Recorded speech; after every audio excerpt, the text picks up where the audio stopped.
wabarakatuh. Waalaikumsalam warahmatullahi wabarakatuh. Alhamdulillahirabbil alamin. Alhamdulillahilladzi ja'ala al-Qur'ana hudan lin-nasi kasy-syamsi wa duhaha. Tsumma akadahu bis-sunnatin nabawiyyati kal-qamari idza talaha. Faman sara 'alaihima fakana yamshi 'ala al-ardi hauna kan-nahari idza jallaha. ومن أعرض عنهما فكان يمشي على الأرض ويعيش في الآخرة معيشة ضنكا كالليل إذا يغشاها وصل وسلم وبارك على هذا النبي الكريم الرسول الأمين محمد صلى الله عليه وسلم الذي أرسله رحمة للعالمين وعلى آله وأصحابه وأزواجه وذريته وأمته أجمعين إلى يوم الدين ثم ما بعد. Alhamdulillah, di pagi hari ini kita masih diberikan kesempatan oleh Allah Subhanahu wa taala untuk bertemu kembali dalam kajian tafsir Quran surah yang ke-12 di ayat yang ke-6. Nah, maka dari itu marilah kita senantiasa bermohon kepada Allah Subhanahu wa taala, mudah-mudahan apa yang kita pelajari ini bernilai ibadah di hadapan Allah Subhanahu wa taala, kemudian kita senantiasa mendapatkan bimbingan dari Allah Subhanahu wa taala dan mendapatkan pemahaman khususnya dari wahyu Al-Qur'an yang sangat mulia ini, yaitu Al-Qur'anul Karim. Maka sebelum kita mulai, silakan diperhatikan ayat yang ke-6-nya, kita baca terlebih dahulu. A'udzu billahi minasy syaithanir rajim.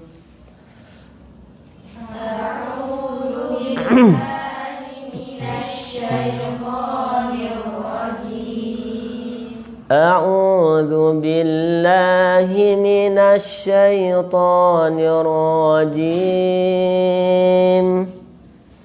أعوذ بالله من الشيطان الرجيم. بسم الله الرحمن الرحيم.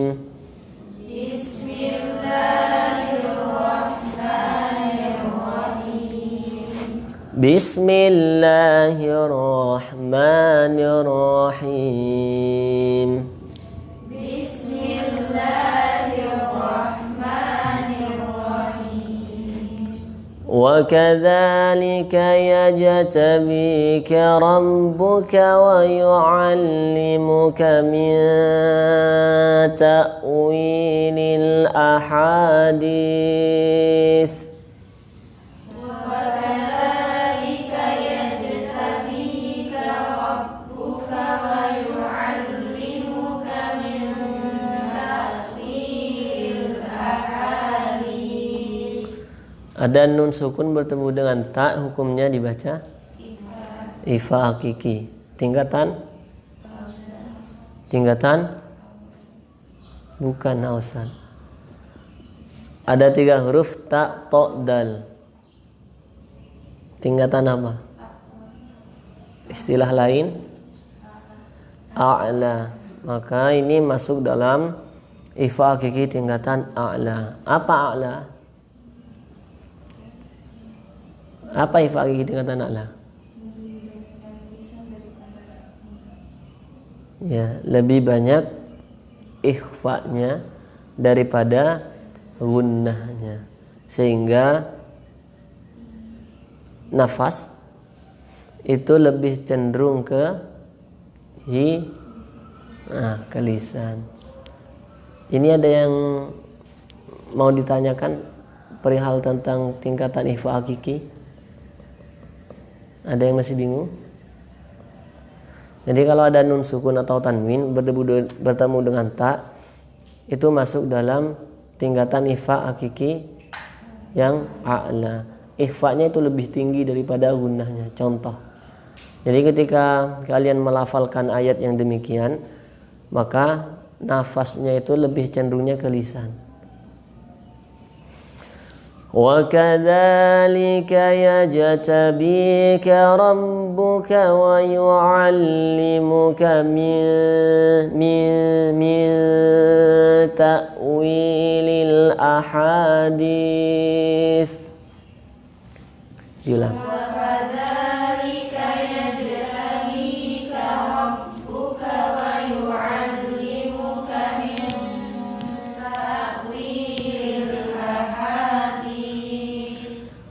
ويتم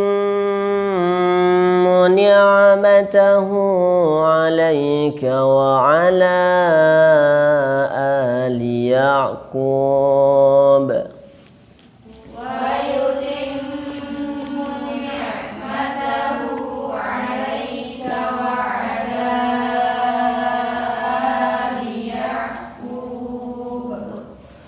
كما أتمها على أبويك من قبل إبراهيم وإسحاق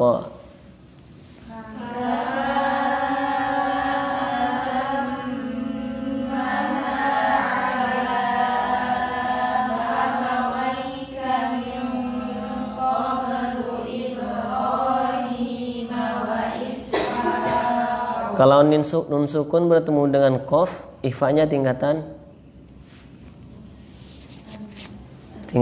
adna. Apa itu adna? Ya, atau gunahnya lebih tinggi daripada ikhfanya, sehingga nafas itu lebih cenderung ke hidung. Kama atammaha ala abawayka min qablu Ibrahim wa Ishaq.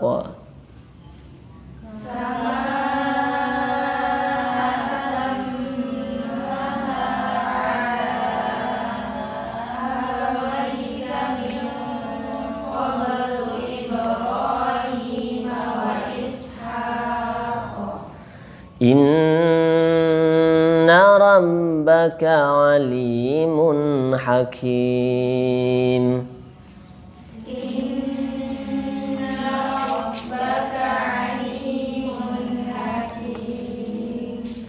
Bismillahirrahmanirrahim.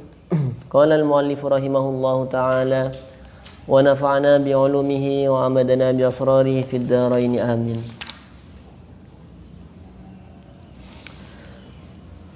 Bismillahirrahmanirrahim. Wa kadzalika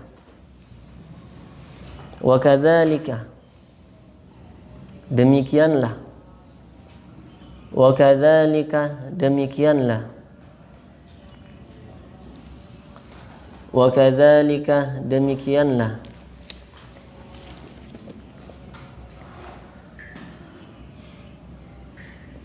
kama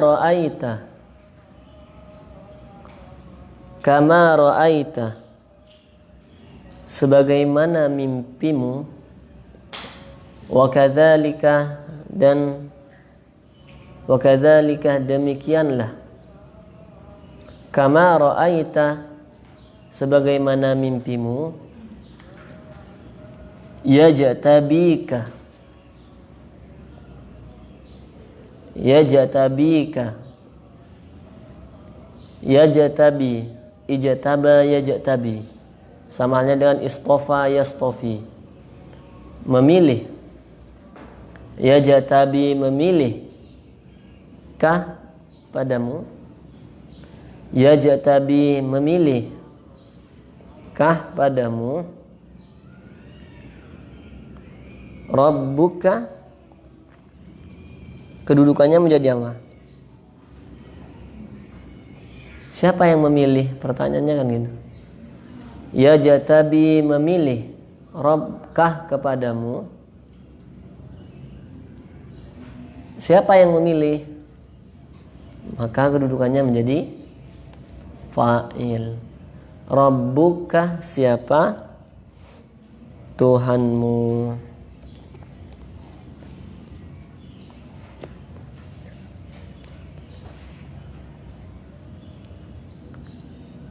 Setelah kemudian ayahnya merespon dan memberitahukan kepada Yusuf alaihissalam bahwa dengan melihat mimpinya itu beliau memberikan saran, menganjurkan agar jangan menceritakan kepada saudara-saudaranya. Mengapa demikian? Karena dikhawatirkan mereka itu nanti melakukan tipu daya. Pertanyaannya, mengapa mereka ingin melakukan tipu daya, ingin membinasakan Nabi Yusuf alaihissalam? Hasadan, karena karena perasaan mereka waktu itu dalam keadaan dengki ataupun iri. Seandainya diceritakan bahwa ia melihat 11 bintang, 1 rembulan dan 1 matahari, maka mereka sudah tahu bahwa Nabi Yusuf alaihissalam ini nanti akan menjadi orang yang luar biasa. Sehingga Nabi Yakub alaihissalam sebagai seorang ayah melanjutkan kembali kalimatnya. Seperti itulah kata beliau. Wa kadzalika, seperti itulah sebagaimana Allah Subhanahu wa taala Tuhanmu telah memilihmu sebagai seorang nabi. Nah, sehingga di sini ada suatu hadis, saya mendapati itu di dalam tafsir Al-Azhar ini. Di sini oleh Buya Hamka dicantumkan bahwa mimpi itu ada yang benar dan ada yang keliru. Jika kita misalkan tidur, kemudian kita bermimpi, mimpi yang bagaimana yang bisa ditafsirkan? Apakah orang misalkan tidur, kemudian ia belum memenuhi syarat-syarat untuk mampu ditafsirkan itu, kemudian ketika kalian bangun, wah saya mimpinya seperti ini. Kemudian ada teman kalian, wah berarti mimpi kamu gini. Padahal sebelum tidurnya tanpa wudu. Nah, mimpi ini merupakan salah satu isyarat. Bukan hanya persoalan bunga tidur, bukan. Tapi ini berkaitan dengan pandangan hidup orang yang beragama.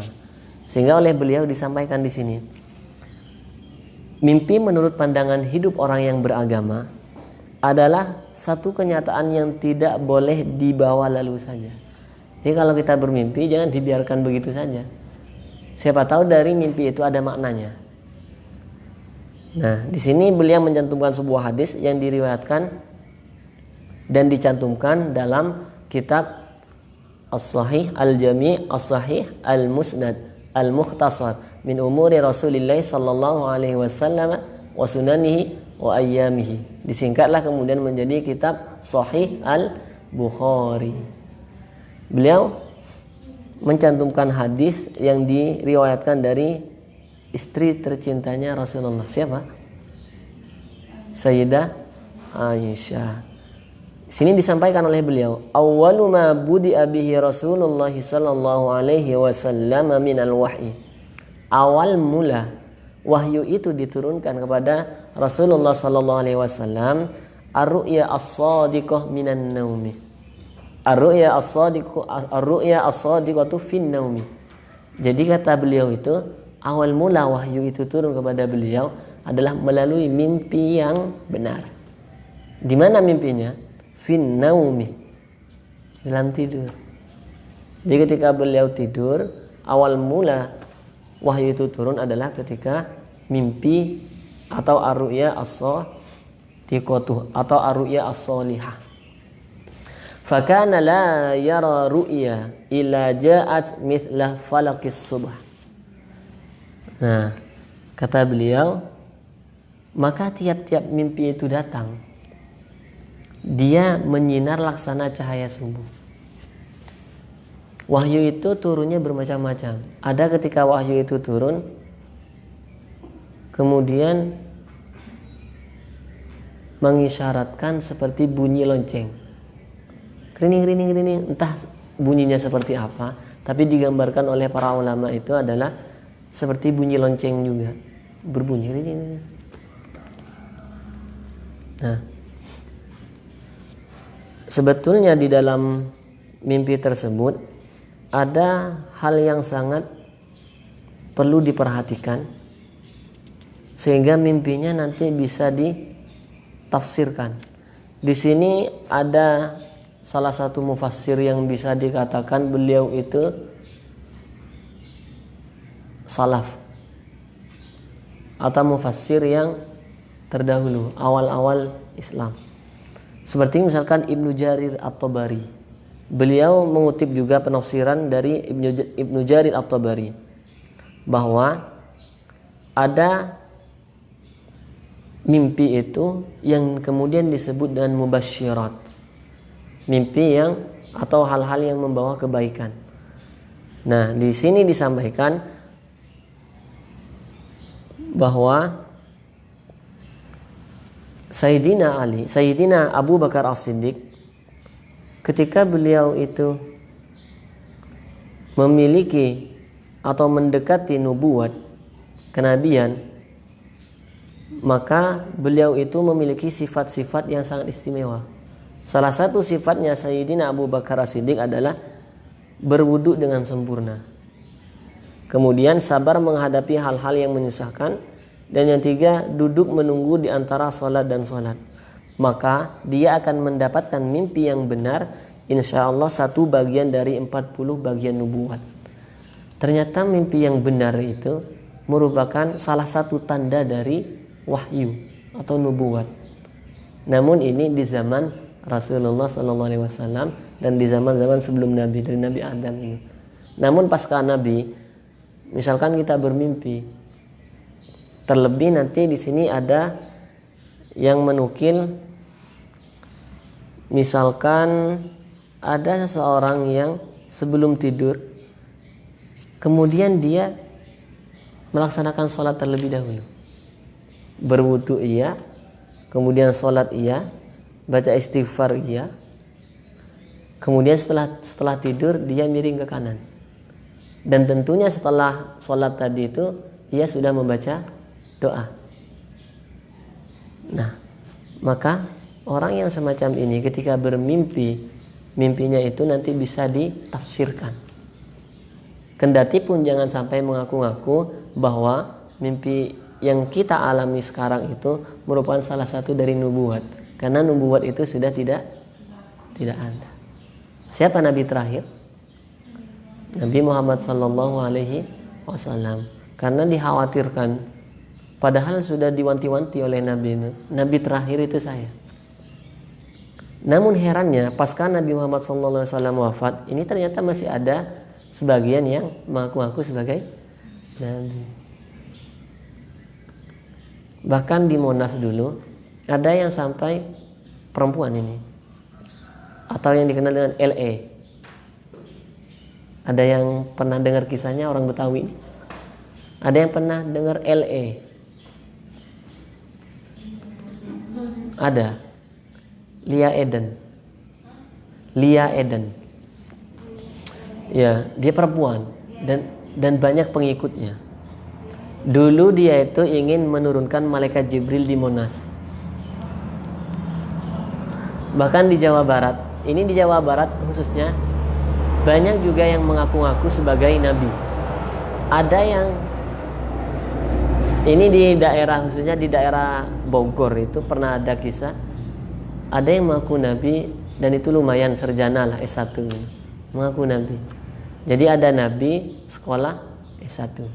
Ada kemudian kalau nggak salah ini di daerah agak ke Sunda-Sundaan itu, saya nggak mau nyebut di mana karena khawatirnya di sini tahu ada yang satu daerah. Di situ ada yang mengaku tukang cukur, tukang potong rambut, mengaku sebagai seorang nabi. Kemarin, ini nggak terlalu lama kisahnya, infonya, ada yang di daerah Depok. Dia mengaku-ngaku, ini lumayan lah levelnya, bukan nabi, tapi di bawah nabi, mengaku muridnya Imam Mahdi. Dia sudah memiliki peribadatan, jadi memiliki representatif atau tiruan dari Ka'bah itu. Di depan rumahnya ada Ka'bah itu, dibikin. Kemudian dia melakukan peribadatan sendiri.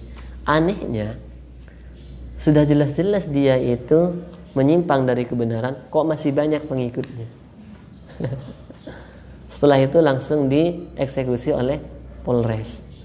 Jadi kalau polisi saja yang mau menurunkan malaikat Jibril di Monas itu ditangkap, kemudian yang mengaku nabi di misalkan yang di daerah Bogor tadi dan di daerah yang lainnya ditangkap oleh polisi, berarti polisi lebih hebat daripada nabinya itu, karena nabi ditangkap oleh polisi.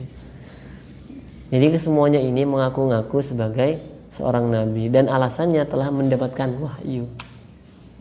Ada orang jalan-jalan misalkan ke puncak, ngakunya mendapatkan wahyu. Wahyu dari mana? Wahyu siapa? Wahyono atau siapa yang ketemu gitu kan? Nah.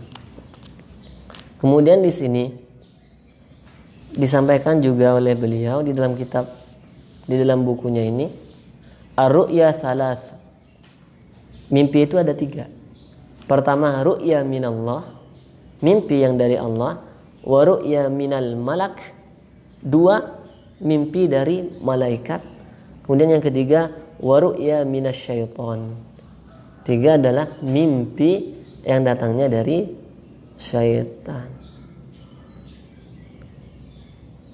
Nah, kemudian di sini disampaikan ada salah satu filsuf, ini baik sekali. Beliau namanya Ibnu Khaldun. Beliau itu terkenal dengan bukunya yang berjudul Muqaddimah kalau nggak salah. Di dalam bukunya Al-Muqaddimah ini, kata beliau, hadis ini sesuai dengan apa yang telah kita uraikan.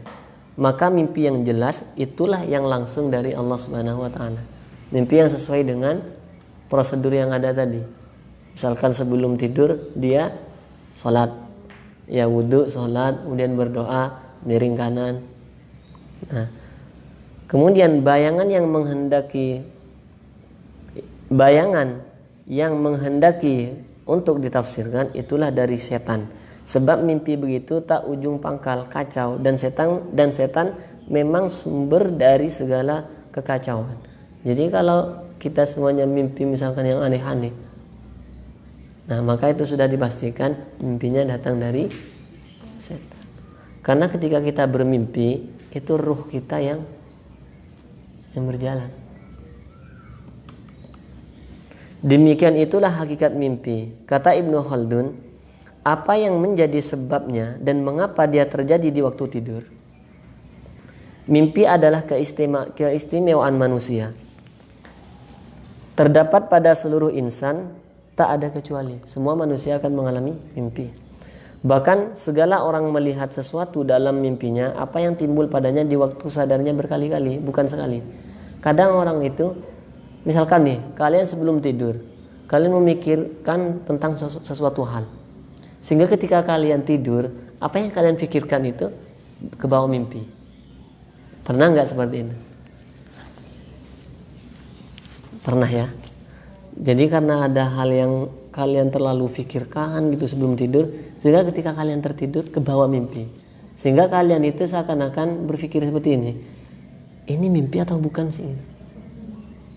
Nah, itu antara alam bawah sadar dan sadaran kalian. Sehingga dia dapat mengambil kesimpulan bahwa jiwa manusia ini dapat berhubungan dengan yang gaib di waktu dia tertidur. Nah, di sini ada sebuah hadis, ar-ru'ya al-hasanah minallah. Ru'ya atau mimpi yang baik itu dari Allah Subhanahu wa taala. Fa idza ra'a ahadukum ma yuhibbu fala yuhaddits bihi illa man yuhibbu. Kalau kalian bermimpi dan mimpinya itu baik, maka kalian jangan bercerita, jangan menceritakan mimpi kalian itu kecuali pada orang yang senang terhadap kalian, kecuali pada orang-orang baik. Mengapa demikian? Karena khawatirnya kalau kalian salah menceritakan pada orang yang misalkan kurang baik, nanti penafsirannya salah. Sehingga dengan hal itu kemudian memberikan kecenderungan kepada hati kalian bahwa masa iya sih mimpi saya seperti itu. Makanya ketika kalian bermimpi baik, tanya kepada orang yang baik. Wa idza ra'a ma yakrah. Kalau kalian mimpinya mimpi buruk, mimpinya mimpi yang tidak kalian sukai, falyata'awwadz billahi min syarriha. Maka kalian berlindung kepada Allah Subhanahu wa taala dari keburukan mimpi itu. Wal yatfil thalatha marrat wa la yuhaddits biha ahadan fa innaha la yadurruhu. Dan kemudian hendaklah kalian meludah 3 kali. Bukannya kalian langsung ketika bangun langsung meludah, jangan. Lihat dulu. Ya kalian misalkan ke kamar mandi atau toilet dulu dan kalian meludah. Dan janganlah diceritakan kepada siapapun. Dengan demikian tidaklah akan berbahaya kepada kalian. Maka ternyata orang yang bermimpi kemudian kita ingin bercerita, itu ada prosedurnya juga. Tidak sembarangan kita bercerita kepada orang lain. Nah, di sini ada hadis yang lain yang dirawikan oleh Muslim dari Jabir bin Abdullah, bahwa kalau kita bermimpi dan mimpi itu tidaklah baik, maka hendaklah kita meludah ke kiri 3 kali. Kemudian memohon perlindungan kepada Allah Subhanahu wa taala 3 kali, wal yatahawwal an janbihi alladhi kana fihi. Kemudian palingkan tidur kalian itu dari miringnya. Jadi memalingkan, ketika kalian miring kanan, maka palingkan ke kiri. Karena tadi harus meludah ke kiri sebanyak 3 kali. Ini hadis yang diriwayatkan dari Muslim. Nah, apa makna dari apa yang disampaikan oleh beliau itu? Berkaitan dengan firman Allah Subhanahu wa taala. Beliau ingin menceritakan bahwa apa yang dimimpikan oleh Nabi Yusuf alaihissalam ini merupakan mimpi yang benar dan merupakan salah satu tanda dari kenabian. Dan itu terbukti setelah beliau ini menerima mimpi itu dan kemudian waktu berjalan. Yajatabika, memilihkah padamu, yakhtaru, yakni memilihkah padamu, Rabbuka, siapa Tuhanmu. Di sini disampaikan di dalam kitab Sawi, aikama raf'a manzilataka bihadhihi ru'ya al-azimah, yakni sebagaimana Allah Subhanahu wa taala mengangkat standing position atau mengangkat derajatmu bihadhihi ru'ya al-azimah. Jadi mimpi yang dialami oleh Nabi Yusuf itu ternyata ingin mengangkat derajat Nabi Yusuf alaihis salam. Dan salah satu keistimewaan, para nabi itu kan memiliki keistimewaan atau memiliki mujizat. Saya kasih contoh, Nabi Isa alaihis salam al-Masih. Beliau memiliki mujizat yang diketahui kalian apa? Nabi Isa menghidupkan orang yang mati, kemudian menyembuhkan orang yang buta atau menyembuhkan orang yang sakit. Mengapa demikian?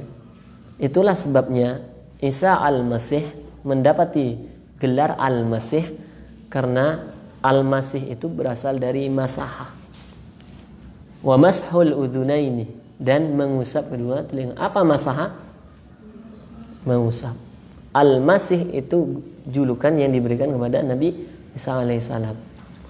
Disebut dengan Al-Masih karena setiap kali beliau mengusap, orang yang sakit sembuh, orang yang mati bisa hidup kembali. Kemudian orang yang buta diusap biidznillah, dengan izin Allah Subhanahu wa taala bisa sembuh. Kalau misalkan sampai detik ini Nabi Isa masih hidup, atau misalkan ada orang yang mampu mengusap sembuh, insya Allah klinik dan rumah sakit itu tutup semua, karena ada yang lebih canggih, tinggal diusap doang sembuh, gitu kan. Karena itu ketika di 2 hari yang lalu kalau nggak salah, ketika saya bersama istri ke kliniknya ibu itu, bagusnya Bukhari ini seperti ini. Kita tidak bisa menyembuhkan. Ketika ada pasien, semuanya itu yang mampu menyembuhkan adalah Allah Subhanahu wa taala. Sehingga muncullah suatu ayat dalam Al-Qur'an itu, wa idza maridtu fahuwa yashfin.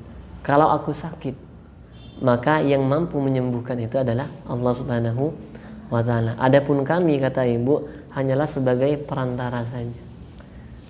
Itu yang disampaikan oleh Bukhari ini ketika disampaikan kepada kami. Nah, maka alangkah baiknya apapun yang akan kita berbuat, kita libatkan Allah Subhanahu wa ta'ala di dalam segala aktivitas kita. Nah, karena itu ada anjuran ketika kita melakukan aktivitas minimal kita mengawali dengan basmalah. Mengapa demikian? Supaya nanti mendapatkan kemudahan dan keberkahan dari Allah Subhanahu wa taala. Kemudian di sini sampaikan lagi nih. Yakhtaruka wa yastafika rabbuka. Allah telah memilihmu dan menjadikanmu sebagai hamba yang spesial. Wa yu'allimuka, dan mengajarkanmu. Wa yu'allimuka, dan mengajarkanmu min ta'wilil ahadithi, sebagian. Min ini bermakna, kalau di ayat ini bermakna litab'id. Min yang bermakna sebagian. Min ta'wilil ahadithi, sebagian dari ta'wil mimpi-mimpi. Kalau di dalam terjemahan ada nggak ini Nadia? Atau langsung dari di situ? Dan Allah telah mengajarkanmu sebagian atau langsung dari? Dari. Sebagian dari. Iya. Min di sini bermakna litab'id, sebagian. Ta'birir ru'ya, yakni menakbirkan mimpi. Menakbirkan itu menguraikan atau sama menjelaskan. Itu menakbirkan. Yang perlu diperhatikan di sini, kata beliau, Allah telah memilihmu. Allahnya menggunakan redaksi Rabbuka. Allah itu kan bisa menggunakan ilah, ya kan? Kemudian bisa menggunakan Allah, bisa menggunakan apa lagi? Redaksi Allah Subhanahu wa taala. Ada misalkan Rabbu. Di sini yang dipilih oleh Allah adalah Rabbuka. Kenapa Allah tidak berfirman wa kadzalika yajtabikallah? Kenapa Allah malah menggunakan redaksinya di sini Rabbun? Inilah menunjukkan bahwa Nabi Yusuf alaihissalam ini terpantau atau terawasi dan senantiasa dibimbing oleh Allah Subhanahu wa taala. Diseraplah kemudian ke dalam ilmu pendidikan dengan tarbiyah. Tarbiyah itu pendidikan. Sehingga Allah ingin menampakkan di sini dengan sifat rububiyahnya. Ada sifat uluhiyah. Misalkan kul huwallahu ahad. Katakanlah Allah itu esa. Ini sifat uluhiyah. Sifat ketuhanan Allah Subhanahu wa taala. Tapi ketika Allah menggunakan Rabbuk, ini menunjukkan bahwa Allah itu memiliki sifat tarbiyah, sifat rububiyahnya Allah ditambahkan. Sehingga seakan-akan Allah berfirman dengan melalui perantara yang disampaikan oleh ayahnya Nabi Yusuf alaihissalam, Allah itu telah merawatmu, nak. Allah telah mengurusimu. Sehingga Allah memilihmu sebagai seorang hamba yang taat dan menempatkanmu di posisi yang sangat mulia, yaitu dengan menjadikanmu sebagai seorang nabi. Kemudian Allah juga memberikan pengetahuan kepada beliau agar ia mampu menafsirkan sebagian dari mimpi yang dialami oleh manusia. Wa yutimmu ni'matahu, wa yutimmu, dan menyempurnakan. Wa yutimmu, dan menyempurnakan. Siapa yang menyempurnakan? Ya. Wa yutimmu, atau kalian mau langsung diterjemah dan Allah menyempurnakan. Tapi kalau kalian mengikuti ilmu nahwunya, wa yutimmu, dan menyempurnakan siapa? Rabbuka. Nah, gitu. Wa yutimmu, dan menyempurnakan ni'matahu pada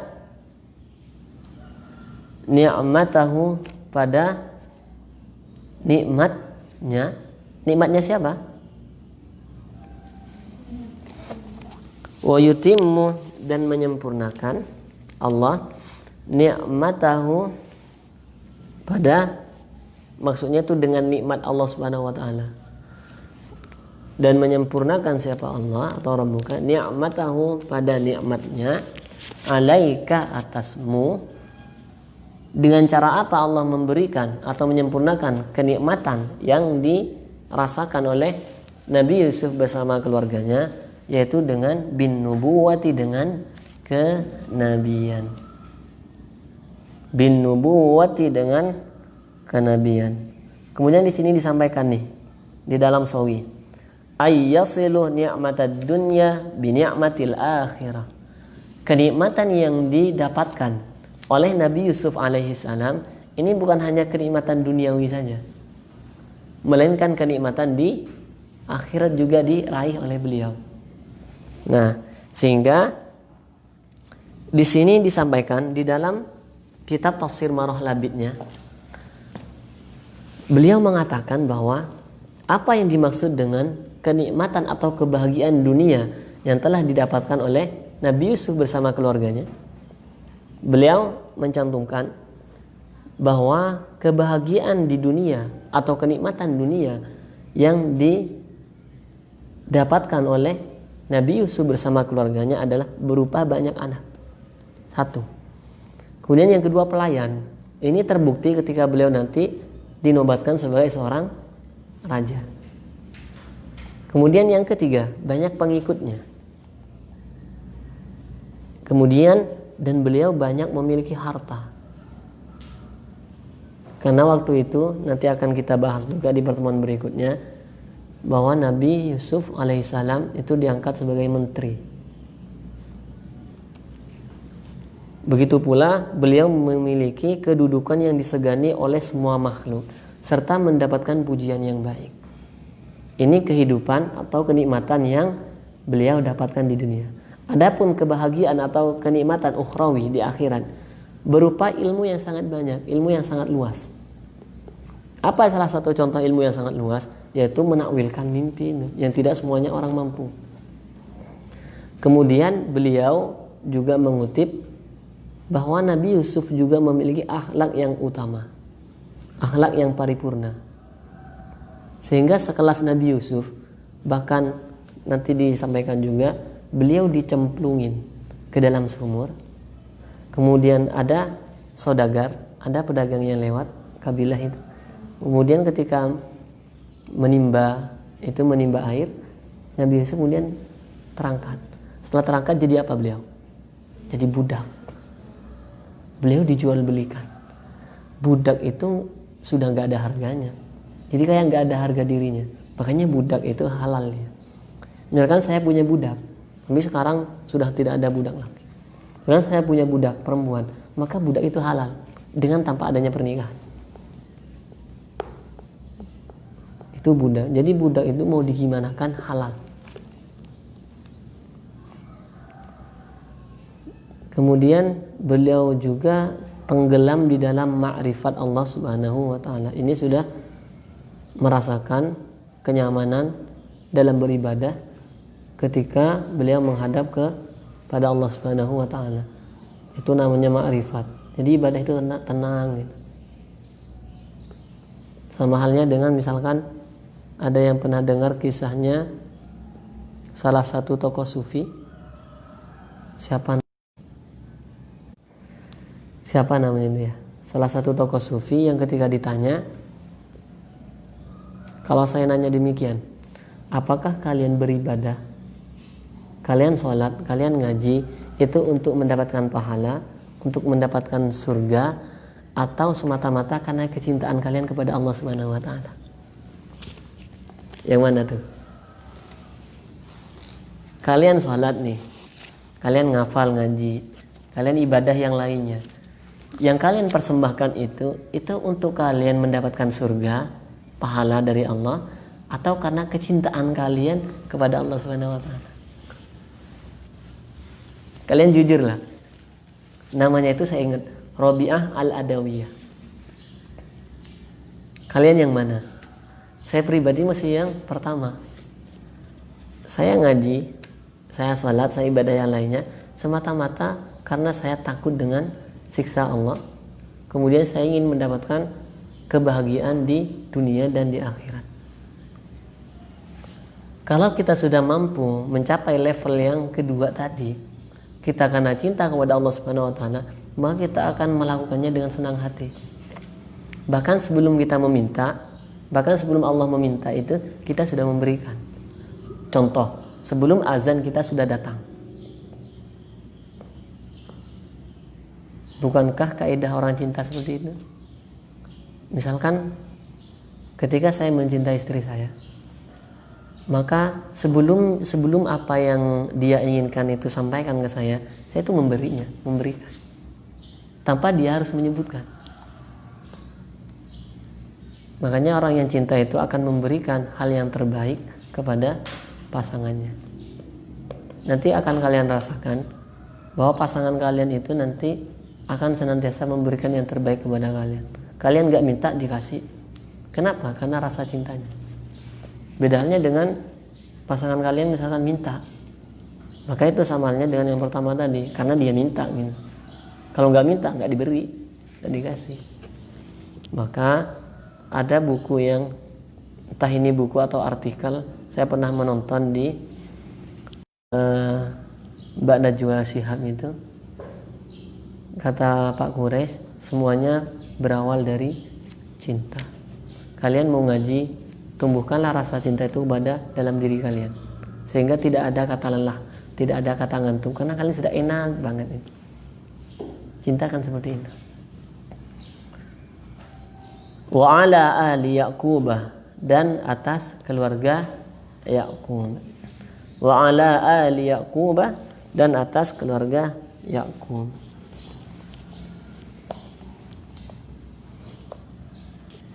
Auladihi, yakni anak keturunannya. Auladihi, yakni anak keturunannya. Ini jamak ya, aulad. Waladun aulad, yakni anak-anaknya atau anak-anak keturunannya. Kama atammaha, sebagaimana telah menyempurnakan ha dengan nubuwat ala abawaika, atas kedua bapakmu. Ala abawaika, atas kedua bapakmu. Siapa yang dimaksud? Yaitu min qablu, sebelumnya. Min qablu, sebelumnya. Min qablu, sebelumnya. Siapa abawaik? Inilah yang menjadi badal atau menjadi atof bayan. Ditafsirkan abawaik yang dimaksud itu siapa? Ibrahim, yaitu. Ini fungsi kita belajar ilmu nahwu. Ibrahim, mengapa Ibrahim? Padahal di sini posisinya jar. Kenapa enggak Ibrahimi, Ishaqi, wa ala ali Yaqubi? Kenapa tidak demikian? Ayo yang akselerasi. Nah, isim ghairu munsharif menyimpan berapa ilat? Dua ilat. Apa saja ilatnya? Maknanya alami, lafadznya ajami. Jadi ini bukan nama bahasa Arab. Inilah indahnya Al-Quran, bukan bahasa Arab dicantumkan di dalam Al-Quran. Ayatkah? Tetap ayat. Nanti kalau kalian belajar ulumul tafsir itu, ulumul Quran, nanti akan ada sebagian yang mengklaim seperti itu. Al-Quran itu tidak semuanya 30 juz Al-Quran ayat semua, enggak.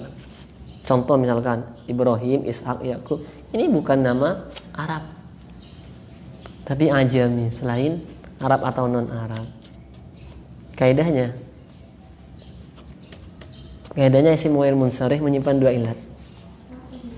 Wafid bi fathin kullama lam yansarif mimma bi wasfil fi'li sara yattasif bi yahuzal ismu illataini aw illatan tawni anis wal illatani alwasu ma adlin urif aw wazni fi'lin aw binunin wa alif wa hadhihi thalathu tamna'un wa zada tarkiban wa asma al ajam kada katanisun bima adal alif ayyudaf. Nah, ini enaknya ngaji seperti ini. Jadi kaidahnya dipakai, tapi enggak semuanya saya soal, enggak. Ada hal-hal tertentu yang kemudian saya membutuhkan jawaban dari kalian. Jadi kata Nabi Yakub alaihissalam, kenikmatan yang diberikan kepadamu itu bukan hanya dialamimu saja, melainkan dialami juga keluarga Yakubnya sendiri. Siapa? Auladi, anak-anaknya. Mengapa di sini menggunakan ali Yakub? Padahal yang dimaksudkan, yang ditafsirkan adalah anak-anaknya. Inilah menunjukkan bahwa putra-putra dari Nabi Yakub alaihissalam tidak semuanya menjadi seorang nabi sebelumnya. Kalau di sini disampaikan nanti, saya tanya, nabi itu dimaksum, mohon maaf, seorang yang terpilih untuk menjadi nabi, tapi dia belum terpilih menjadi nabi, belum saatnya. Apakah dia dimaksum, dijaga, dipelihara dari melakukan kesalahan, kemaksiatan semenjak sebelumnya, ataukah nabi itu dimaksum setelah ia dinobatkan sebagai seorang nabi? Berarti sebelum dan setelahnya. Ternyata itu ikhtilaf. Di dalam kitab Tafsir Munir atau Tafsir Marah Labid juga disampaikan demikian. Itu ikhtilaf. Ada yang mengatakan satu, nabi itu dimaksum ketika diangkat sebagai seorang nabi. Sebelumnya tidak. Contoh misalkan putra-putra dari Nabi Yakub alaihissalam, yang 11 itu, ketika melakukan tipu daya. Satu. Yang kedua mengatakan bahwa nabi itu dimaksum semenjak sebelum diangkat sebagai nabi dan setelah dinobatkan sebagai seorang nabi. Maksumun minal maksiyah madmumun bil jannah. Itu sifat nabi, dijaga atau dipelihara dari melakukan keburukan, kemaksiatan, dan dijamin, madmunun, dijamin untuk mendapatkan meraih surga. Kama atammaha ala abawaika min qablu Ibrahim wa Ishaq. Ibrahim siapa? Ibrahim ini salah satu, atau kalau di sini disebutkan dengan moyang, nenek moyangnya, kakek moyang berarti ini. Tapi saya belum mendapati kakek moyang. Mesti kalau di atasnya kakek itu, mesti nenek moyang gitu kan? Padahal laki-laki. Itulah kehebatan perempuan. Ada ibu kota, ada ibu jari, ada bapak jari, ada bapak kota? Gak ada. Ini salah satu diksi yang dimiliki oleh perempuan tuh. Nah, Ibrahim ini adalah nenek moyang dari Nabi Yusuf. Kemudian Ishak ini siapa? Ini di bawahnya. Kakek apa ini namanya? Buyut. Kalau Yakub kan orang tuanya, di atasnya Yakub kakek, yaitu Ishak. Kemudian di atasnya lagi Ibrahim. Ya seperti itulah kurang lebihnya. Jadi kenikmatan yang didapatkan diraih oleh Nabi Yusuf alaihissalam itu juga didapatkan oleh Nabi Ibrahim dan Nabi Ishak katanya. Inna rabbaka, sungguh Tuhanmu. Masih ingat inna kaidahnya? Inna ya, harfu nasbin wa taukidin, untuk menguatkan kepada jiwa kita. Sungguh Allah itu, inna rabbaka, sungguh Tuhanmu, alimun, adalah maha mengetahui. Sungguh Tuhanmu itu adalah maha mengetahui. Salah satu sifat Allah adalah ya alim, maha mengetahui. Sehingga kemudian muncullah yang disebut dengan ihsan.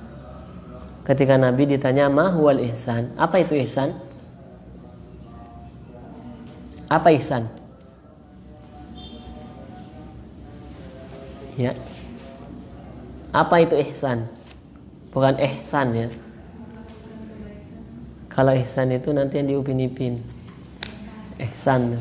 Ini ihsan. Apa itu ihsan?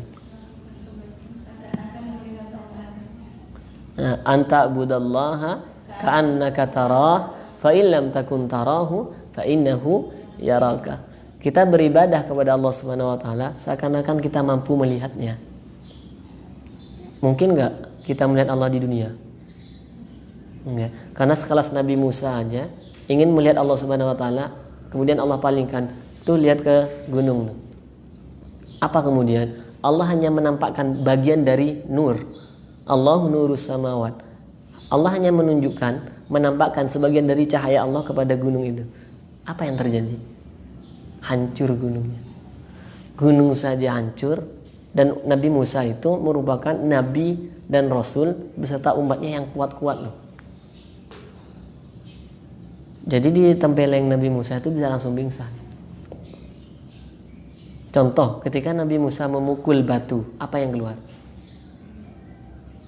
Apa yang keluar? Di Al-Baqarah kayaknya ini. Nabi Musa memukulkan tongkatnya ke batu, apa yang muncul? Ya, sumber mata air. 12 sumber mata. Gimana ayatnya?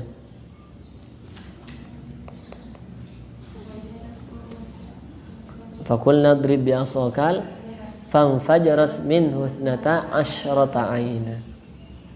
12 mata air itu kemudian muncul sesuai dengan jumlah kabilah di zaman Nabi Musa. Sesuai, dipukulkan doang bisa keluar. Itu salah satu mukjizat dari Nabi Musa alaihissalam. Alimun adalah maha mengetahui. Bi khalqihi pada makhluknya. Hakimun serta maha bijaksana. Hakimun serta maha bijaksana. Bukan hanya bijaksana, bijaksini juga sama. Jadi di sini, di sana, dimanapun Allah itu bijak. Saya itu nggak tahu kenapa harus bijaksana gitu. Kenapa nggak bijaksono gitu. Orang Betawi ini. Hakimun serta maha bijaksana. Kalau saya tanya, bijaksana itu seperti apa?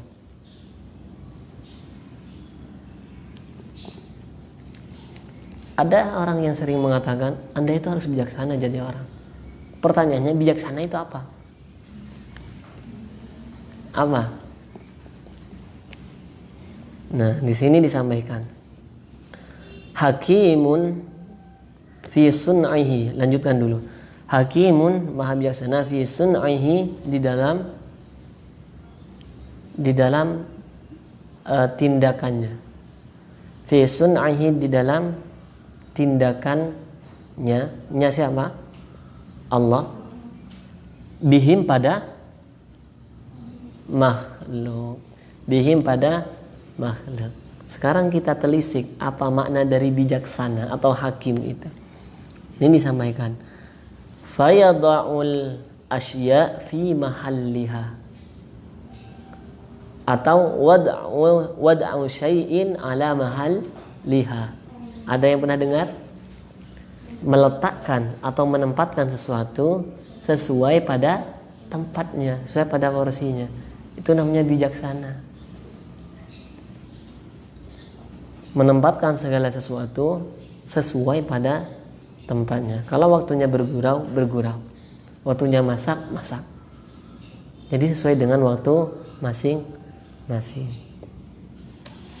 Nah, insyaallah di pertemuan berikutnya akan kita lanjutkan kembali di ayat yang ke-7 perihal desas-desus yang akan dialami oleh Nabi Yusuf alaihissalam atas perbuatan saudara-saudaranya itu yang kemudian nantinya akan berubah menjadi orang yang saleh semua.